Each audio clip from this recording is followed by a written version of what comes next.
Malcolm X. The Herald. Gibson. Nyikadzino. Correspondent. Teachers' unions planning to prejudice children whose parents have already paid their fees as the second term began yesterday are headed for a beautiful disaster. Could it be that their days are numbered? The era for people to employ archaic and resentful methodologies to get victory in negotiations can never be resurrected in the 21st century, as the art of negotiation is becoming dynamic by the day.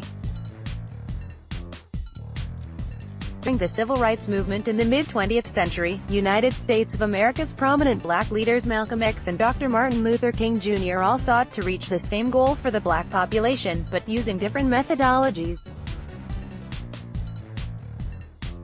Dr. Martin Luther King Jr. Malcolm X advocated for what is today termed black lunaticism, following his by any means necessary way to achieve goals. His critics have pointed at his militant approach as a way that derails one's goodwill towards finding solutions to common issues affecting mankind. On the other hand, Dr. King advocated for negotiation through nonviolent means.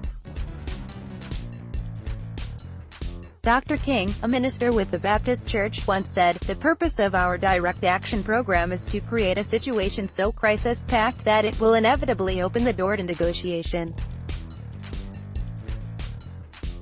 I therefore concur with you in your call for negotiation." While it is unfortunate that Malcolm X and Dr. King were assassinated in 1965 and 1968, respectively, it is plausible to note that in a period of crisis, negotiations take center stage. Dr. Nyikadzino. Joe, even wars that claim a huge number of casualties end up at the negotiating table. Zimbabwean teachers' unions continued to defy the friendly gesture of the government, which has already warned them against downing tools and withdrawing their labor when schools open. Progressive Teachers Union of Zimbabwe President Dr. Nyikadzino Joe last week claimed that as a union, they intended to bring the whole education sector to a halt if their concerns were not addressed. Government has, however, pleaded with the unions to stop prioritizing anarchy over order, as the employer has opened the door to dialogue and negotiation. Teachers have been going on strike and their grievances were addressed.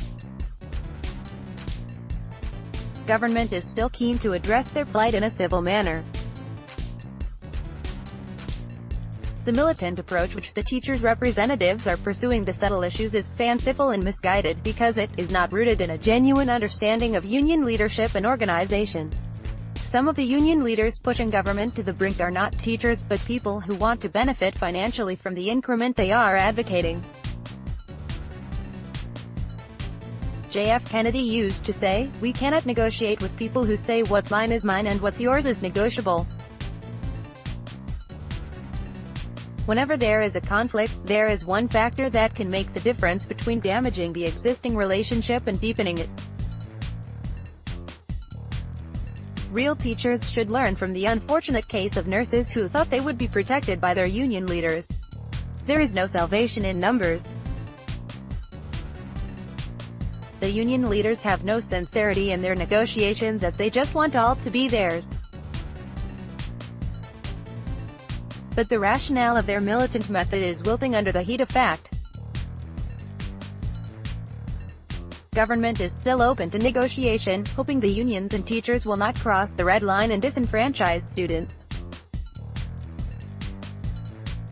The government-teachers issue confronting the nation today is primarily a moral issue that is as old as the scriptures. Those who do nothing are inviting shame, but those who act boldly are recognizing right as well as reality. One needs not participate directly to get involved. It takes two to tango. Teachers should not be used as pawns and rooks in this intended clash orchestrated by their representatives to take government head-on. Never should children, parents and the nation be held to ransom by a few individuals that want to seek relevance in trying to do good while using irrelevant methodologies.